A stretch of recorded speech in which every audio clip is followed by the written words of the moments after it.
Hello everyone, कैसे हैं आप बच्चे लोग सारे। मेरा नाम है सुनील अधिकारी और आप देख रहे हैं अपना favourite channel student can I help you.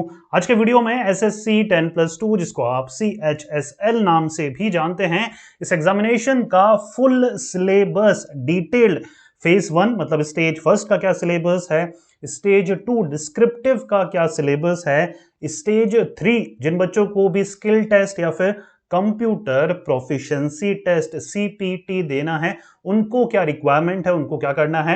आज के वीडियो में हर एक चीज बहुत ही सिंपल हिंदी लैंग्वेज में समझाने वाला हूं।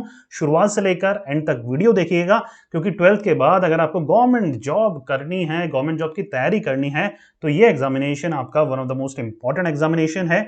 चलिए स्टार्ट करते हैं वीडियो। सबसे पहले आपको दिख रहा है टायर फर्स्ट एग्जामिनेशन। 3 टायर होते हैं। टायर मतलब होती है बच्चा लोगो, टायर मतलब गाड़ी का टायर नहीं, यहां पर टायर मतलब होती है स्टेजेस।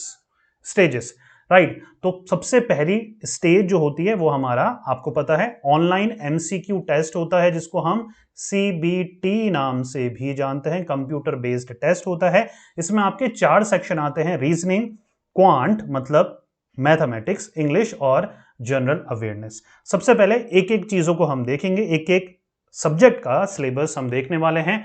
चलिए सबसे पहला है हमारा जनरल इंटेलिजेंस। इसको हम बोलेंगे सिंपल भाषा में बच्चों रीजनिंग, राइट। रीजनिंग समझ में आ रहा है। ये जो सब्जेक्ट है सबसे अड़ियल है, सबसे ट्रिकी है, सबसे अलग है। अलग क्यों है?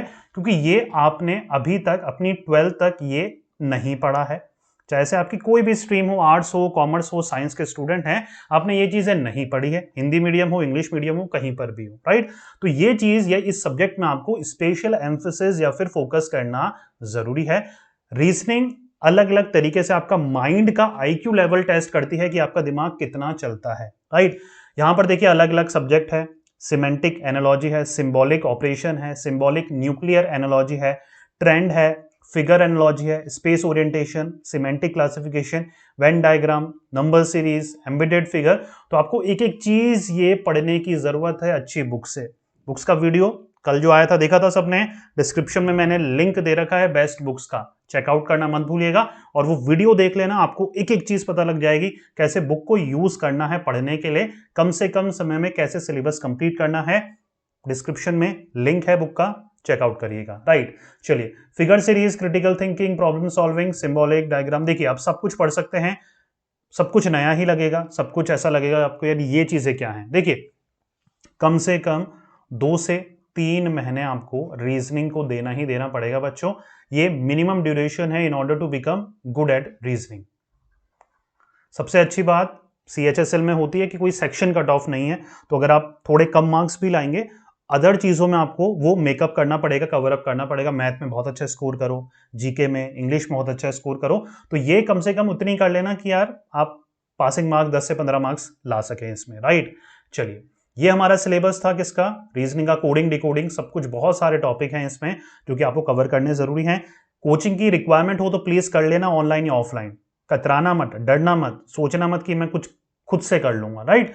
खुद से तभी कर पाओगे जब कोई गाइड करने वाला होगा, समझाने वाला होगा, या आपको सर्च करना आता है, रिसर्च करना आता है, समझ में आता है यूट्यूब के वीडियो से। आपको हर टॉपिक के यूट्यूब में कहीं ना कोई लेक्चर मिल ही जाएगा, तो आप यूट्यूब की मदद से भी अपना सिलेबस कंप्लीट कर सकते हैं। नहीं तो बहुत सारे ऐसे चैनल हैं जो कि आपको CHSL का कंप्लीट 3 मंथ का, 6 मंथ का कोर्स करवाते हैं, वो आप ज्वाइन कर सकते हैं। यस और नो? चलिए इंग्लिश लैंग्वेज। इंग्लिश कुछ भी नया सीखने की, पढ़ने की जरूरत नहीं है। 12th तक जो भी आपकी इंग्लिश थी वही सब कुछ आपकी आती है। यहाँ पर spotting the error, filling the blank, synonymous, antonymous, spelling, idioms, one word substitution, sentence improvement, active passive voice, shuffling of sentence, shuffling cloze passive comment. तो यहाँ पर ये हमारे लिए इजी रहता है। अगर आप इंग्लिश मीडियम से थे तो और भी ज्यादा इजी रहेगा, नहीं तो आपको यहाँ पर सिर्फ और सिर्फ सॉल्ट पेपर लगाने हैं और प्रीवियस ईयर के पेपर जो आप बोलते हैं और प्रैक्टिस टेस्ट लगाने हैं। बस ये 2 काम करने हैं, प्रीवियस ईयर पेपर लगाइए और प्रैक्टिस टेस्ट लगाइए, इंग्लिश आपका कवर हो जाएगा। कुछ भी नया कुछ करने की जरूरत नहीं है। क्वांट में आते हैं। क्वांट अगर आपके पास 11th 12th में मैथमेटिक्स थी तो आपके वारे नहीं आ रहे हैं, कुछ नया करने की कुछ भी जरूरत नहीं है, आपको सिर्फ सॉल्व पेपर लगाने हैं, प्रैक्टिस टेस्ट लगाने हैं। लेकिन 11th-12th में अगर मैथ नहीं थी तो आपको कहीं ना कहीं अपनी मैथ थोड़ी सी स्ट्रॉन्ग करनी पड़ेगी बच्चा, अगर 11th-12th में मैथ नहीं थी, क्योंकि number system, fundamental arithmetic operation जैसे परसेंटेज, रेशियो वगैरह, ये आपको 10th तक की मैथमेटिक्स आपको अच्छे से करनी है, बहुत हायर लेवल की नहीं करनी है। 10th तक की आपको एक एक चीज रट लेनी है, या तो कोचिंग लो किसी 10th क्लास के मैथ के टीचर से, या फिर आप ऑनलाइन भी ये सारी चीजें सीख सकते हैं, अलजेब्रा, मेंसुरेशन वगैरह। ठीक है, हायर लेवल की आती है तो आपको सारे टॉपिक कवर करने हैं, आप टॉपिक छोड़ नहीं सकते मैथमेटिक्स में। इसलिए मैंने बोला अगर 11th-12th में अगर आपके पास मैथमेटिक्स थी तो एक बहुत बड़ा एडेड आपके लिए एडवांटेज मिलता है, राइट। नहीं तो आप इसमें भी 2 से 3 महीने लगाकर मैथमेटिक्स भी कवर कर सकते हैं, ट्यूशन वगैरह कर कर। देखिए 2 तरीके हैं, या तो जितने भी सब्जेक्ट है सबका ट्यूशन ले लो, या फिर जिस सब्जेक्ट में आप वीक हैं, रीजनिंग में वीक हैं, मैथ्स में वीक हैं, इंग्लिश में वीक हो सकते हैं, जीके में ट्यूशन की जरूरत नहीं पड़ती, तो इन तीनों में से जिसमें भी आप वीक हैं, इंग्लिश में है, रीजनिंग में है, मैथमेटिक्स में है, उनकी आप एक कोचिंग ले लो सेपरेटली, अलग से ही, तो ये आपके लिए फायदेमंद हो सकता है। सब्जेक्ट देख सकते हैं हम, ट्रिग्नोमेट्री में रेशियोज, कॉम्प्लीमेंट्री, तो अच्छे लेवल की आती है, राइट। 10+2 लेवल है, मतलब 12th के बाद आप दे सकते हैं, तो ये मतलब नहीं है कि सिर्फ 12th लेवल तक का ही लेवल रहेगा।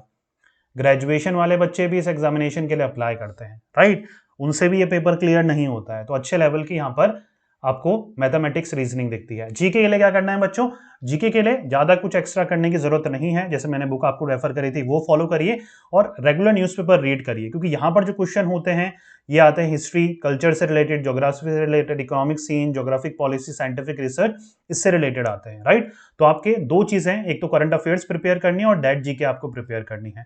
डेट जीके के लिए लूसेंट, करंट अफेयर्स के लिए आप प्रतियोगिता दर्पण या फिर मनोहर पांडे सर की जनरल नॉलेज जो आती है वो आप रेफर कर सकते हैं, जो सो मैंने आपको बुक के लिस्ट में आपको बताया था, ठीक है। चलिए टायर सेकंड में आते हैं बच्चों। लेवल हमारा ये स्टेज जो हमारी सेकंड स्टेज होती है बच्चों, है ना, स्टेज सेकंड में हम क्या करना है, देखिए डिस्क्रिप्टिव पेपर आता है, पता है आपको 100 मार्क्स का, right. Pen and paper, computer में कुछ नहीं होगा, पेन पेपर दिया जाएगा, आपको लिखना पड़ेगा, ठीक है। Only for the candidate who qualified the tier first, conducted in the pen paper mode, only for the candidate जो टायर फर्स्ट क्वालिफाई करेंगे ना, टायर फर्स्ट क्वालिफाई करेंगे उनका ही टायर सेकंड होगा। The paper will have to be written either in Hindi और English, जो language आपको ठीक लगे, इंग्लिश में अच्छे हैं तो इंग्लिश, हिंदी में अच्छे हैं तो आप हिंदी, दोनों ही, ऐसे और लेटर, जो लैंग्वेज चूज करोगे ना उसमें ही आपको लिखना पड़ेगा। ऐसा नहीं है कि एक लेटर हिंदी में लिखा और फिर ऐसे आपने इंग्लिश में लिख दिया, ऐसा नहीं आपके साथ चलेगा। मिनिमम 33% लानी जरूरी है आपको इस एग्जामिनेशन में। ऐसे यार लिखना है आपको 200 से 250 वर्ड का, लेटर लिखना है 150 से 200 वर्ड का, मैक्सिमम मार्क्स दोनों के मिलाकर 100 मार्क्स हैं। ऐसे लिखने के लिए 60 मिनट, लेटर लिखने के लिए 60 मिनट। यस और नो? हाँ जी बोलिए, क्लियर हो रहा है? चलिए, द ऐसे topic will be related to, ऐसे में टॉपिक क्या आएंगे, नेशनल इंटरेस्ट से रिलेटेड आएगा। अगर आप डेली न्यूज़पेपर पढ़ रहे हैं तो बहुत ही ज्यादा मदद होगी, आपके आइडियाज अपने आप आते रहेंगे दिमाग में। फाइनेंस एंड इकोनॉमी से रिलेटेड टॉपिक हो सकता है, इकोनॉमिक इश्यूज से रिलेटेड या ecological issues, politics, social science, scheme and governance, sports and technology, geopolitics, environmental concern, तो ये टॉपिक आपके हो सकते हैं। लेटर में क्या हो सकता है जी, लेटर में आपके complaint letter, suggestion letter, official letter, appreciation letter, follow up letter और फीडबैक लेटर जैसे लेटर के टाइप आपको आ सकते हैं। तो आपको लेटर के भी टाइप अच्छे से कवर करने हैं, यस और नो। सबसे important tyre third, tyre third में होता क्या है, देखिए ये ज्यादातर कंप्यूटर जॉब है ना CHSL का, तो कहीं ना कहीं आपकी कंप्यूटर में स्पीड देखी जाती है आपके टायर थर्ड में। Tier third will be a skill typing test for the qualifying nature, qualifying nature का है, मार्क्स काउंट नहीं होते लेकिन ये क्वालिफाई करना जरूरी है। Final merit list of the selected candidate will be based on the basis of the total score obtained in tyre first and tyre second. Tyre third का जो मार्क्स है वो काउंट नहीं करे जाते हैं, सिर्फ टायर फर्स्ट और टायर सेकंड के ही काउंट करे जाते हैं जब भी मेरिट लिस्ट तैयार करी जाती है। लेकिन ये देना, अपीयर करना, उस दिन जाना और देना जरूरी है। डाटा एंट्री ऑपरेटर के लिए अगर आपने अप्लाई करा है तो आपका टाइपिंग टेस्ट होता है। Candidate should have a data entry speed of 8000 की डिप्रेशन पर आवर आपकी स्पीड होनी चाहिए बच्चों, है ना। 8000 कीवर्ड, 8000 बार कीबोर्ड में आपको टाइप करना है 1 घंटे के अंदर अंदर, मतलब 1 घंटे के अंदर अंदर आपकी इतनी स्पीड होनी चाहिए कि आप 8000 वर्ड टाइप कर सको। एग्जाम में सिर्फ आपको 15 ही मिनट मिलेंगे जिसमें आपको एक डॉक्यूमेंट दिया जाएगा, वो डॉक्यूमेंट आपको स्क्रीन पर इंग्लिश में टाइप करना पड़ेगा, जिसपे 2000 से 2500 बीच के की डिप्रेशन, मतलब एक लेटर होगा जिसमें 200 से 250 वर्ड्स वगैरह लिखे होंगे, वो आपको अच्छी खासी स्पीड में 15 मिनट के अंदर अंदर कंप्यूटर में टाइप करना होगा। The duration of the test is 15 minute and an English document having about 2000 से 2200 स्ट्रोक्स दिए होंगे। Key depression is given to type, आपको वो टाइप करना पड़ेगा। क्लियर हो रहा है? अगर आपने डाटा एंट्री ऑपरेटर के लिए अप्लाई करा है सीएजी के अंदर में, दो चीजें हैं ना, एक तो नॉर्मल डाटा एंट्री के लिए अप्लाई करना, एक सीएजी के अंदर में अप्लाई करना। यहां पर क्या है, आपकी स्पीड एक्सपेक्ट करी जाती है कि 15,000 की डिप्रेशन आपकी स्पीड है पर आवर, 1 घंटे के अंदर में आपकी ये स्पीड होनी चाहिए। और ड्यूरेशन आपको भी 15 मिनट मिले जाएंगे। एग्जामिनेशन में 3700 से लेकर 4000 की डिप्रेशन वाला एक डॉक्यूमेंट मिलेगा, जो कि आपको कंप्यूटर में टाइप करना है। यहां पर भी वही चीज है, लेकिन यहां पर जो स्पीड है वो आपको ज्यादा दिखानी पड़ेगी in comparison to the normal data entry operator. और यहां पर देखिए, यहां पर 10,500 नॉर्मल। अगर आप skill test lower division clerk, junior secretarial के लिए अप्लाई कर रहे हैं, पोस्टल और सॉर्टिंग असिस्टेंट के लिए अप्लाई कर रहे हैं, तो आपको एक्सपेक्ट करा जाता है कि 10,500 1 घंटे में आप इतने लेटर टाइप कर सको। आपको भी 15 मिनट मिले जाएंगे और एक 9000 की डिप्रेशन का डॉक्यूमेंट मिला जाएगा। 9000 की डिप्रेशन पर आवर का डॉक्यूमेंट मिला जाएगा, जो कि candidate would enter the same in the test computer. मतलब 15 मिनट में, देखो सिंपल सा करूंगा इसको, बहुत ज्यादा कॉम्प्लेक्स मत करो कि कितना आपको करना है कितना नहीं करना। स्पीड बहुत ज्यादा मैटर करती है आपकी, ठीक है। अगर आपकी स्पीड तेज है कंप्यूटर में टाइपिंग वगैरह की, ठीक है, तो आप इजीली इसको क्वालिफाई कर लोगे, कुछ भी रॉकेट साइंस नहीं है। लेकिन आप बिल्कुल ही फेमिलियर नहीं हो, टाइपिंग बिल्कुल नहीं है, हर एक वर्ड ढूंढना पड़ता है, एस कहाँ है, टी कहाँ है, डब्ल्यू कहाँ है, वी कहाँ है, तो दिक्कत आएगी आपको। नहीं तो आराम से क्वालिफाई हो जाता है। आपको ये टेक्निकल एस्पेक्ट में मत जाओ, अपनी स्पीड तेज रखो बस। यस और नो? क्लियर हो पा रहा है ना? तो ये 3 लेवल होते हैं। पहला हमारा ऑब्जेक्टिव निकाल लोगे, डिस्क्रिप्टिव निकाल लोगे आप, और तीसरा आप स्किल टेस्ट भी इजीली निकाल लोगे अगर आप मेरे स्टूडेंट हो तो। राइट, चलिए, उम्मीद करता हूं वीडियो पसंद आया होगा। बिल्कुल सिंपल रखा है, इसी तरह मैं समझाता हूं, यही तरीका है। ज्यादातर मैं एवरेज बच्चों के पॉइंट ऑफ व्यू से समझाता हूं, जो थोड़े से कमजोर हैं, जिनको समझ में थोड़ा धीरे आता है, क्योंकि मैं भी एक एवरेज स्टूडेंट ही था और हूं भी। राइट, तो मैं उसी पॉइंट ऑफ व्यू से समझाता हूं, एक एक चीज को 10 बार मैं समझाता हूं अलग अलग तरीकों से, ताकि कुछ तो समझ में आए। राइट, तीनों चीजें आगे समझ में। अब प्रिपरेशन करनी है बच्चा लोगों को, ठीक है। मिनिमम अगर आप 22 वाला ही दे रहे हो तो 2 मंथ का टाइम है, ठीक है। लगकर 7 से 8 घंटे की सिटिंग दो, एक दिन में 7 से 8 घंटे पढ़ो। बुक्स मैंने आपके लिए जितना मैं कर सकता हूं मैं कर रहा हूं। बुक्स मैंने सब कुछ लिस्ट कर दी है आपके लिए। गाइड पढ़नी है, गाइड पढ़ो। गाइड पढ़नी है तो शुरू में जो मैंने बताया था आपको, लिंक पे क्लिक करोगे, जो लिस्ट आएगी, शुरू की 3 बुकें आपको परचेज करनी है, अगर आप ज्यादा बुक परचेज नहीं करना चाहते हो। अगर आप हर सेक्शन की बुक परचेज करना चाहते हो तो मैंने हर सेक्शन की एक एक बुक रेफर करी है आपके लिए। रीजनिंग की 1, मैथ की 1, जीके की 1, इंग्लिश की 1, ज्यादा नहीं। मैं चाहता तो 5-5 बुकें रेफर कर देता आपको, लेकिन वो मतलब नहीं ना, पढ़ोगे ही नहीं।